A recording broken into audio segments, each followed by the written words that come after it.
to STEM Scholar. Today let us discuss something new regarding the chapter Physical World. See, there are a lot of wonders in the universe. There are a lot of occurrings in the world. So let us see what are the occurrings in the world. See, we can see the repeated occurrence of days and nights, the tides, the low tide, the high tide, the seasons, the volcanoes, the rainbows. Lot of occurrings are there in the universe. So these are the wonderful things that are happening in the universe. So, and similarly, the celestial sky. Scientists are wondering about the celestial sky. What is happening in the, what is the reason behind this celestial sky? So, lot of occurrings are there. So, scientists are searching the truth behind it. Scientists are searching the wonders behind it. What is the wonders behind it? So, there came the branch. There came the domain. Science. What is science? See, science. What is science? Science comes from a Latin word. The word is scientia. Scientia. The meaning of scientia is to know. There is a Sanskrit word for it. It is Vijnan. And also, there is an Arabic word for it. It is ilm. Ilm. So, science. What is science? Science is knowing about something. It is knowing behind the truth. See, what is science? Science is a systematic approach. It's a search for truth. It's a step-by-step travel for seeking the truth. See, science is a systematic approach to know, to unravel the secrets of the nature. There are a lot of occurrings in the nature, like rainbows, volcanoes, seasons, days and nights, like that. So we are seeking the truth behind it.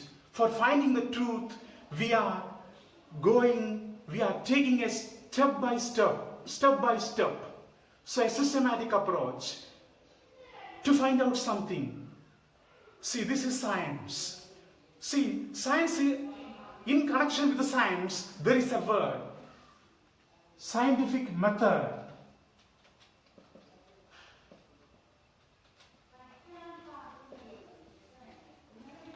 What is scientific method? It is a step followed by scientists. In scientific method also there are certain interconnected steps. The interconnected steps followed by the scientists. What are the interconnected steps? See, the first is we are simply observing something. We are simply observing an occurring around us. An occurring may be known as a phenomenon.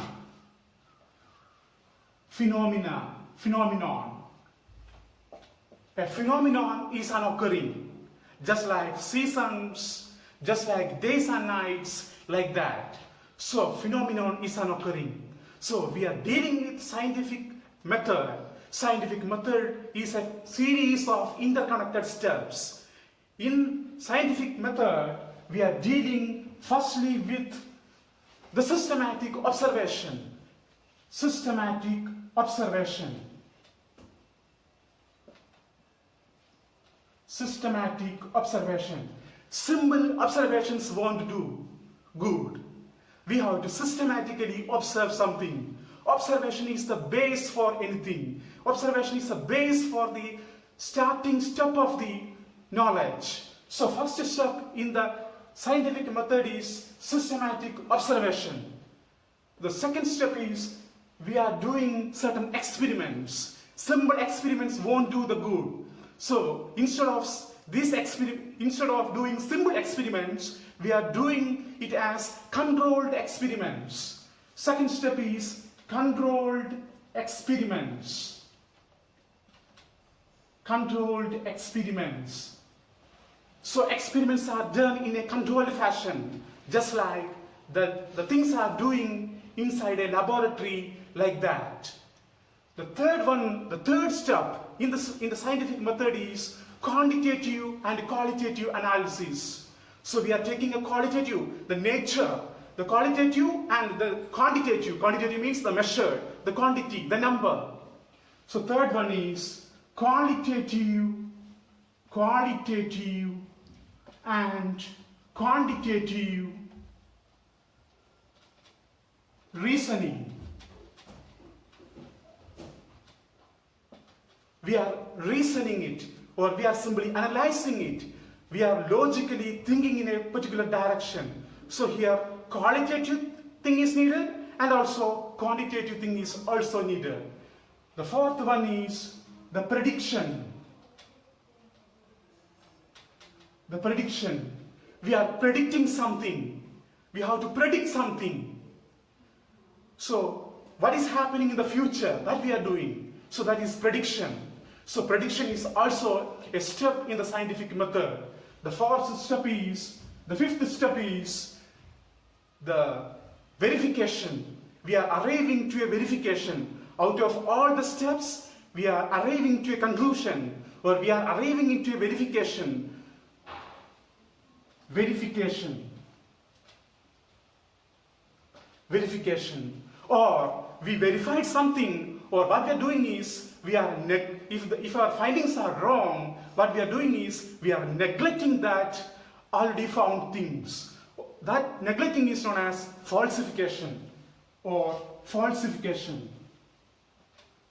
Falsification of theories. So these are the steps in the scientific method. So science is all about a systematic approach. See, science is something we are taken into account as exploring thing. It is about exploring.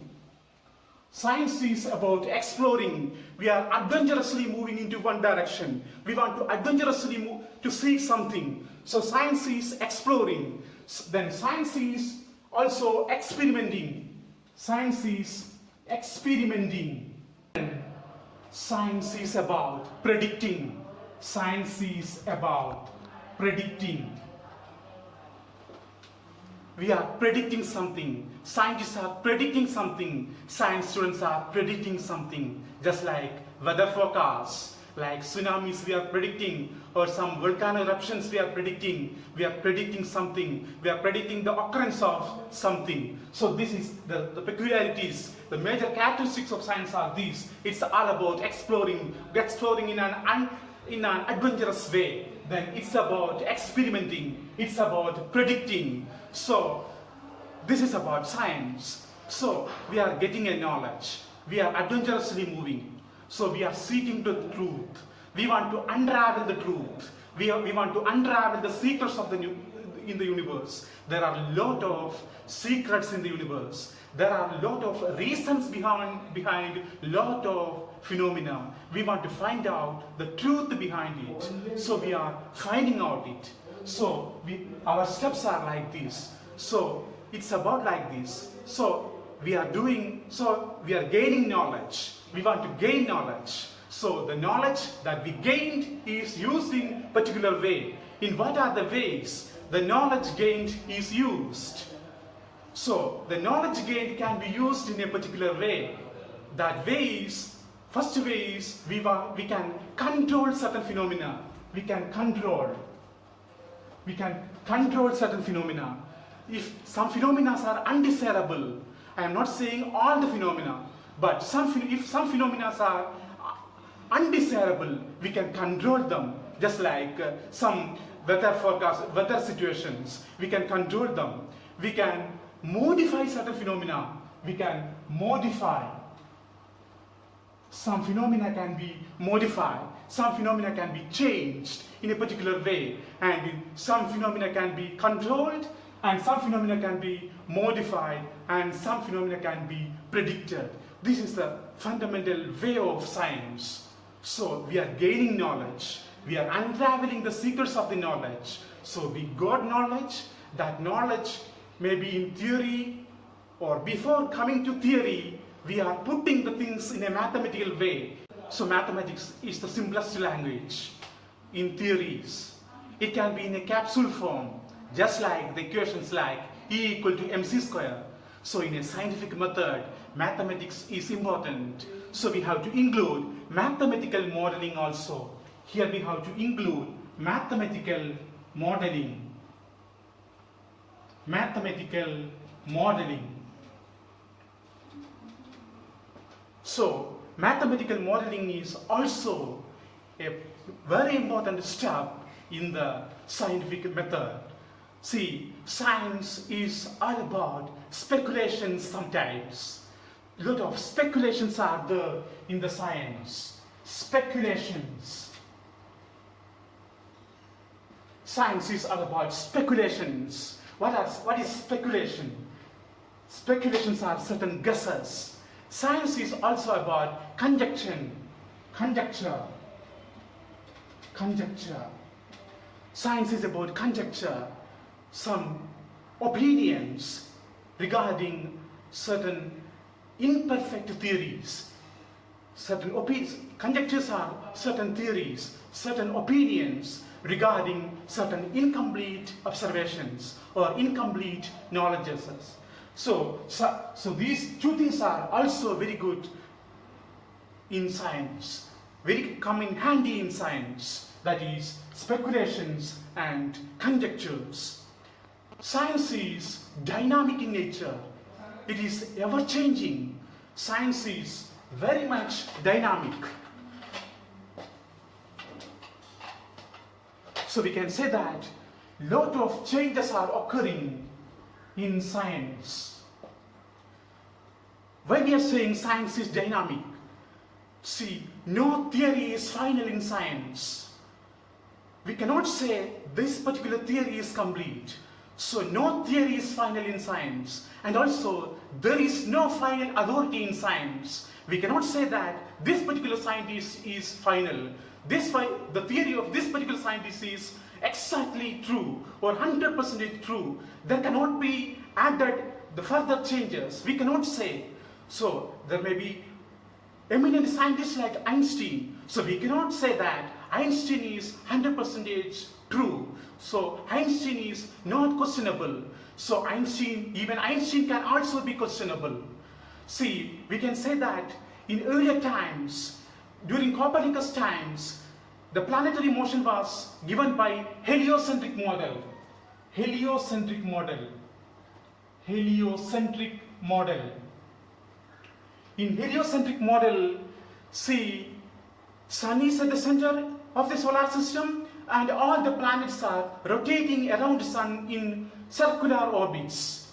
So this is heliocentric model proposed by Copernicus. So there came certain changes. Due to the changes by another scientist, Johannes Kepler, he proposed Kepler's laws. So the circular orbits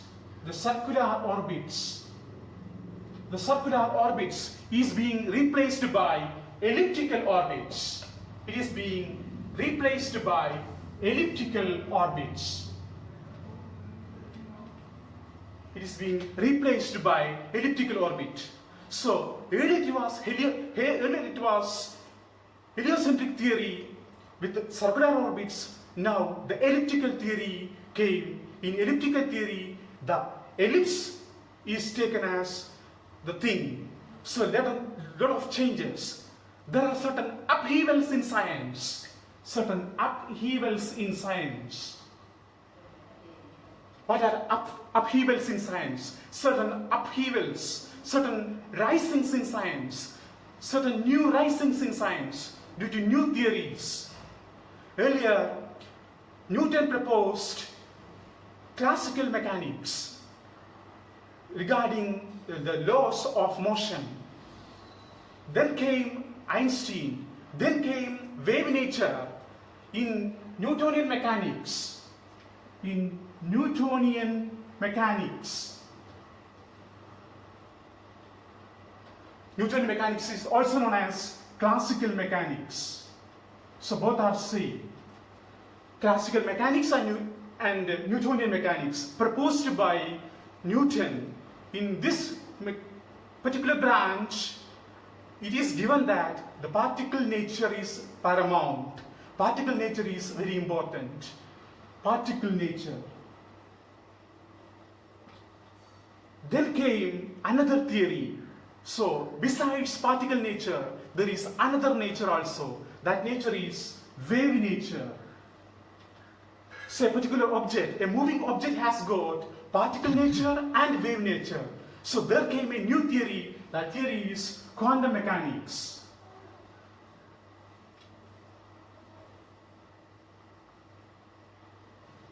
Quantum mechanics. So, from the classical mechanics, there came quantum mechanics. So, certain changes. That's why I called the upheavals, the uprisings. New theories are coming. No theory is final.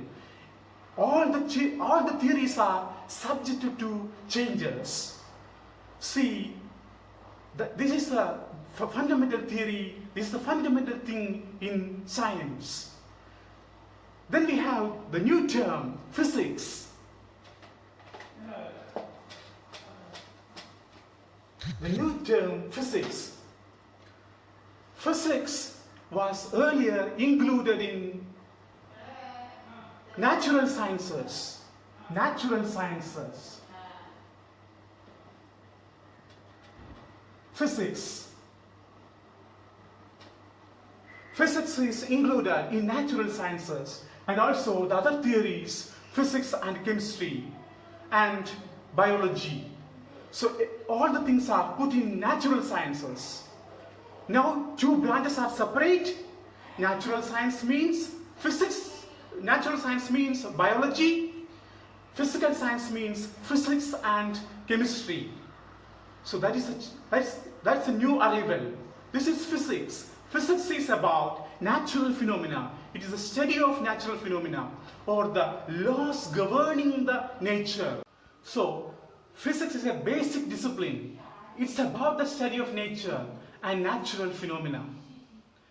Mainly there are two thrusts in physics. There are mainly two thrusts in physics. Thrust. The first thrust is unification.